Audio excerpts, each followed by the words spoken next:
Students, last time हमने exercise 1.1 के questions किए थे और चंद एक जो डेफिनेशंस थी इस पहली एक्सरसाइज के हवाले से वो हमने की थी। आज हम नेक्स्ट मूव करते हैं पेज नंबर 6 की तरफ। तो उसमें टॉप पे लिखा हुआ है कि टाइप्स ऑफ मैट्रिक्सेस, मैट्रिक्स की जो है किस्में कितनी हैं और कौन कौन सी हैं। ये क्वेश्चन जो है पेपर में डेफिनेशंस में आता है कि रो मैट्रिक्स क्या है, कॉलम मैट्रिक्स क्या है, रेक्टेंगुलर मैट्रिक्स को डिफाइन करें, स्क्वायर मैट्रिक्स की तारीफ करें, ये वाले सवाल आते हैं। तो पहला क्वेश्चन, पहली डेफिनेशन है row matrix. Matrix is called row matrix if it has only one row. अगर मैट्रिक्स में सिर्फ एक रो है तो वो रो मैट्रिक्स होगी। For example the matrix m is equal to 2-1 7। मैं रो के अंदर पढ़ रहा हूँ, कतार वाइज पढ़ रहा हूँ। 2-1 7। आपने देखा होगा स्टूडेंट्स कि सिर्फ एक रो है, इसमें कॉलम ज्यादा है, रो एक है, तो ये रो मैट्रिक्स होगा। इज ए रो मैट्रिक्स, ये एग्जांपल होगी। तो डेफिनेशन आप इस तरह लिखेंगे, matrix is called row matrix if it has only one row. Example लिखेंगे m इज इक्वल टू 2-1 7। बस इतना सारा आपने लिखना है, ज्यादा डिटेल में नहीं जाना। कॉलम मैट्रिक्स, जिसका एक कॉलम होता है, रो ज्यादा हो लेकिन कॉलम एक होता है। Matrix is called column matrix if it has only one column. तो डेफिनेशन ऊपर वाली ही है, जहां वहां रो लिखा था यहाँ पर कॉलम लिख दें, बाकी पूरी लाइन वही होगी। और इसकी एग्जांपल जो है m इज इक्वल टू 1 0 या n इज इक्वल टू 2 0 1, दोनों में से कोई एक एग्जांपल दे दें। डिजिट्स जो है आप अपनी मर्जी से लिख लें। तो ये वाला जो है कॉलम मैट्रिक्स है। रो मैट्रिक्स होता है जिसकी एक रो कॉलम ज्यादा हो। कॉलम मैट्रिक्स होता है जिसका कॉलम एक हो और जो है रोज ज्यादा हो। Rectangular matrix, a matrix M is called rectangular if the number of rows of M is not equal to the number of M columns. For example, A is equal to 1 2 1 1 2 3, B is equal to A B C D E F, C is equal to 1 2 3 and D is equal to 7 8 0 are all rectangular matrices. ये कहते हैं कि चारों examples जो हैं ये rectangular matrixes की हैं। तो कैसे ये रेक्टेंगुलर मैट्रिक्सेस हैं? क्योंकि रोज और कॉलम बराबर नहीं है। रोज और कॉलम अगर बराबर ना हो किसी मैट्रिक्स के अगर रोज और कॉलम बराबर ना हो तो वो रेक्टेंगुलर मैट्रिक्स होता है। आप इसमें डेफिनेशन लिखेंगे और कोई एक एग्जांपल लिखते हैं, बेशक अपनी तरफ से डिजिट्स डाल दें 2 3 1 इस तरह करके। Square matrix is called a square matrix if its number of rows is equal to its number of columns. अगर रोज और कॉलम बराबर हैं तो स्क्वायर मैट्रिक होगा। अगर रोज और कॉलम बराबर नहीं है तो वो रेक्टेंगुलर मैट्रिक्स होगा, और अगर रोज और कॉलम बराबर हैं तो स्क्वायर मैट्रिक्स होगा। इंतहाई सिंपल है। तो अभी तक हमने ये चार डेफिनेशन पढ़ी है। पहली वाली रो मैट्रिक्स, ऐसा मैट्रिक्स जिसमें एक रो कॉलम ज्यादा हो। कॉलम मैट्रिक्स जिसमें एक कॉलम हो रोज ज्यादा हो। रेक्टेंगुलर मैट्रिक्स जिसमें रोज और कॉलम बराबर ना हो। और स्क्वायर मैट्रिक्स क्या होता है? जिसमें रोज और कॉलम बराबर हो। अब हम नेक्स्ट मूव करते हैं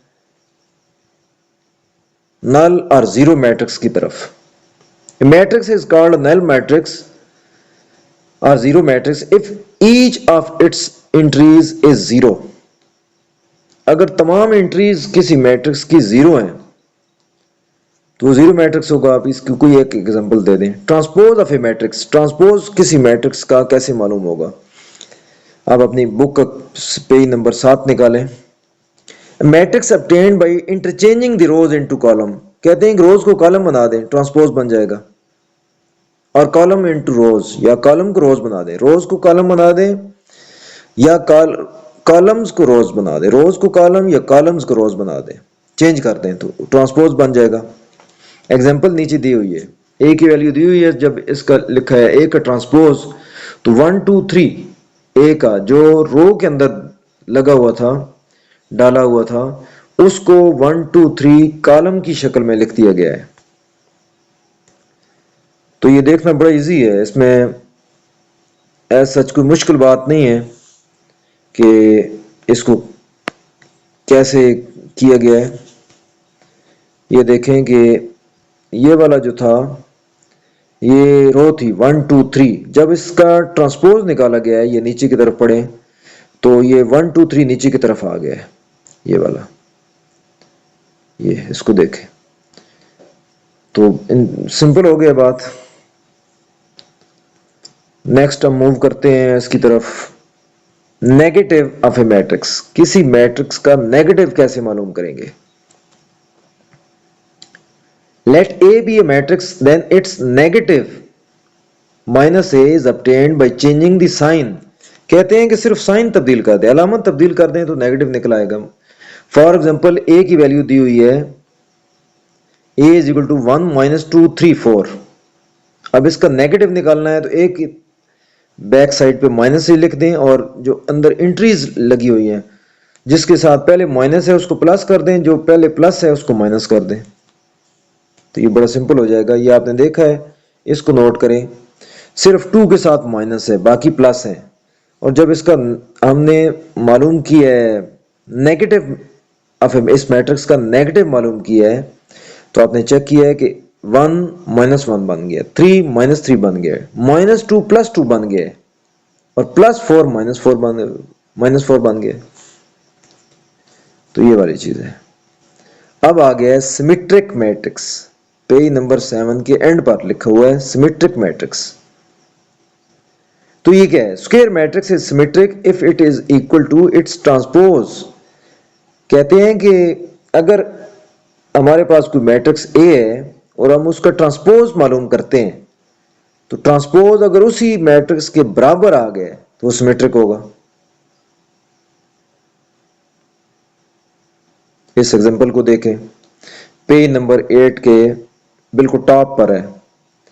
if m is equal to 1 2 3 2 -1 4 3 4 0, ये एक स्क्वायर मैट्रिक्स है तो हम इसका ट्रांसपोज मालूम करते हैं। ट्रांसपोज जब हमने लिया है तो ये बिल्कुल इसी के बराबर आ गया।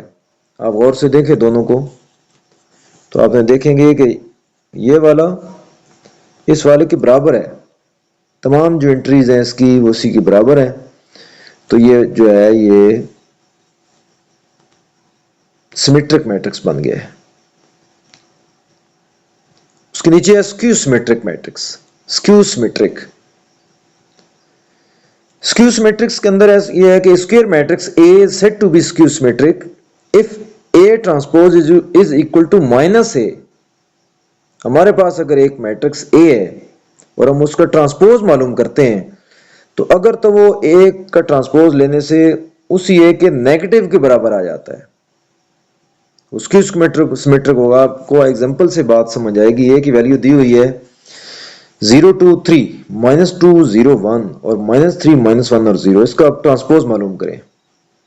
ट्रांसपोज मालूम करने से मुराद है कि रो को कॉलम बना दें। तो तीनों रोज को जब तीनों को कॉलम बना देंगे तो आपने देखा है कि आ गया है 0 -2 -3 और उसको +2 को आप 2 दफा माइनस करके इस तरह भी लिख सकते हैं, -2 +3 को लिख सकते हैं -3। तो ये क्यों किया, अब इसका माइनस कॉमन ले लेते हैं। माइनस कॉमन लिया है तो एक तो माइनस कॉमन आ गया है, दूसरे वाला माइनस अंदर रहेगा तो अब बाकी बच गया है, जिधर -2 था तो +2 रह गया, -3 था तो +3 रह गया। इसको आप गौर से देखें, इस वाले को और इस वाले को, ये ट्रांसपोज है।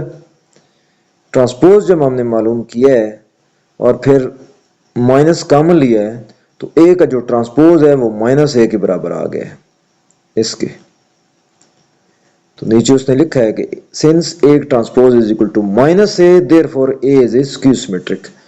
तो आपने देखा है कि अगर ट्रांसपोज मालूम करने से वो उसके नेगेटिव के बराबर आ गया है तो वो स्क्यू सिमेट्रिक है। अगर ट्रांसपोज लेने से वो उसी के बराबर आ गया वो सिमेट्रिक होगा। नेक्स्ट डेफिनेशन है डायगोनल मैट्रिक्स की। डायगोनल मैट्रिक्स, ये कैसा मैट्रिक्स होता है? Square matrix is a is called diagonal matrix if at least any one of the entries of its diagonal is not zero. अगर डायगोनल की कोई एक एंट्री जीरो नहीं है, non diagonal entries are zero, जो non diagonals हैं वो सारी जीरो हैं। आप गौर से देखें, इज इक्वल टू 1 0 0 0 2 0 0 0 3 मैंने कॉलम के अंदर पढ़ा है। बी की वैल्यू देख लें, सी की वैल्यू देख लें, डायगोनल के अलावा तमाम जीरो हैं। तो आप गौर से देखें इसको भी और इस तीनों को, तो आपको पता चलेगा कि डायगोनल के अलावा तमाम जीरो हैं। तो ये डायगोनल मैट्रिक्स है। स्केलर मैट्रिक्स अब आ गया। A diagonal matrix is called a scalar matrix if all the diagonal entries are same and non zero. अगर डायगोनल एंट्रीज तमाम जो हैं वो एक जैसी है और वो जीरो भी नहीं है, तो वो मैट्रिक्स जो होगा वो स्केलर होगा। इसके हम एग्जांपल देख लेते हैं। For example k 0 0 0 k 0 0 0 k और a की जो वैल्यू दी हुई है 2 0 0 0 2 0 0 0 2। तो आपने देखा है इस वाले को और इस वाले को और इस वाले को, ये सारे जो हैं ये स्केलर मैट्रिक्स है। अब आ गया identity matrix. A diagonal matrix is called identity matrix if all diagonals entries are 1। अगर diagonal में 1 1 लिखा हुआ है, बाकी 0 0 है, वो आइडेंटिटी मैट्रिक्स होगा। देखें for example a is equal to 1 0 0 0 1 0 0 0 1, ये 3 by 3 मैट्रिक्स है और डायगोनल एंट्रीज जो है वो 1 1 है। या b is equal to 1 0 0 1, ये देख लें दोनों, ये वाला देख लें और ये वाला देख लें, तो ये दोनों आइडेंटिटी मैट्रिक्स है। Exercise 1.2 from the following matrices identify unit matrix, row matrix, column matrix and null matrix. कहते हैं कि ये जो नीचे मैट्रिक्सेस दिए गए हैं इनमें से यूनिट मैट्रिक्स अलग करें, रो मैट्रिक्स अलग करें, कॉलम मैट्रिक्स अलग करें और जो नल मैट्रिक्स हैं वो भी अलग करें। तो पहला आप देखें a इज इक्वल टू 0 0, तमाम जीरो हैं। तो जब तमाम जीरो हैं तो ये नल मैट्रिक्स होगा। दूसरा b इज इक्वल टू 2 3 4, देखें कि एक ही रो है, कॉलम ज्यादा है, रो एक है, तो ये रो मैट्रिक्स होगा ये वाला। c इज इक्वल टू 4 0 6, एक कॉलम है, कॉलम एक है, रो ज्यादा, तो ये कॉलम मैट्रिक्स होगा। d is equal to 1 0 0 1, diagonal में 1 1 है, बाकी 0 है, तो ये यूनिट मैट्रिक्स होगा या आइडेंटिटी मैट्रिक्स होगा। e इज इक्वल टू 0 0 है तो नल मैट्रिक्स होगा। और f 5 6 7, एक कॉलम है, रो ज्यादा है, तो ये कॉलम मैट्रिक्स होगा। तो डियर स्टूडेंट्स, आज का जो लेक्चर है यहाँ तक काफ़ी है। आज का लेक्चर जो है इसमें कुछ डेफिनेशंस भी थी और इसके अलावा 1.1 के हमने पहला क्वेश्चन भी किया, उसके क्वेश्चन इजी हैं। समय मेरा ख्याल है कि आज का लेक्चर आपको अच्छी तरह समझ आ गया होगा।